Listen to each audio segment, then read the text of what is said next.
আসানসোল দক্ষিণ বিধানসভা কেন্দ্র থেকে অগ্নিমিত্রা পালকে পুনরায় প্রার্থী ঘোষণা করা হয়েছে। নির্বাচন ঘোষণা হতেই বিজেপির তরফে বাংলায় বিধানসভা নির্বাচনের জন্য প্রথম দফার জন্য দলের প্রার্থী ঘোষণা করা হয়েছে। সেই তালিকা মতো আসানসোল দক্ষিণ বিধানসভা কেন্দ্র থেকে অগ্নিমিত্রা পালকে প্রার্থী করা হয়েছে। কুলটি থেকে অজয় পোদ্দার, আসানসোল উত্তর থেকে কৃষ্ণেন্দু মুখার্জি, জামুরিয়া থেকে ডক্টর বিজন মুখার্জি, পাণ্ডবেশ্বর থেকে জিতেন্দ্র তিওয়ারি ও দুর্গাপুর পশ্চিম থেকে লক্ষণচন্দ্র ঘড়ুই দুর্গাপুর পূর্ব চন্দ্রশেখর ব্যানার্জির নামে উঠে এসেছে। তবে বিজেপির প্রাক্তন বিধায়িকা অগ্নিমিত্র পাল এর নাম ঘোষণা হবার পর তার সমর্থকেরা খুশিতে মেতে ওঠে।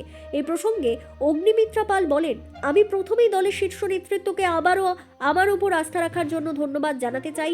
আসন্ন বিধানসভা নির্বাচনে কেবলমাত্র একটি নির্বাচন নয়, এটি বাংলার পরিচয় এবং বাঙালির অস্তিত্ব রক্ষার লড়াই। তিনি জোর দিয়ে বলেন, এখানে শিকড় গেড়ে বসা দুর্নীতি থেকে জনগণকে মুক্ত করার জন্য বিজেপির পক্ষে বাংলার শাসনভার গ্রহণ করা অত্যন্ত গুরুত্বপূর্ণ। আমার বিধানসভার দলের কর্মী ও সমর্থক ছাড়া আমি কিছুই নই। তিনি সকলের কাছে আগামী দিনে বিজেপিকে ভোট দেওয়ার জন্য আবেদন করেন, যাতে প্রধানমন্ত্রী নরেন্দ্র মোদীর নেতৃত্বে বাংলায় একটি শক্তিশালী সরকার গঠন করা যায়। আজকে ভারতীয় জনতা পার্টির প্রথম লিস্ট বেরিয়েছে।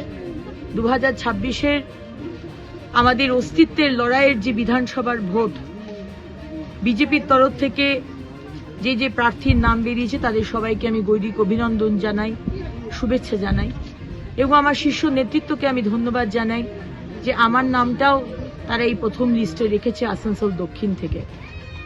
বাকিদের বলতে চাই যে আমার নামটা বেরোনো মানে আসানসোল দক্ষিণে শুধু যে অগ্নিমিত্রা পাল প্রার্থী এটা কিন্তু নয়, কারণ অগ্নিমিত্রা পালের সেই ক্ষমতাই নেই আমার কার্যকর্তা ভাইরা বোনেরা, আসানসোল দক্ষিণের সাধারণ মানুষ তাদের সমর্থন ছাড়া যেটা।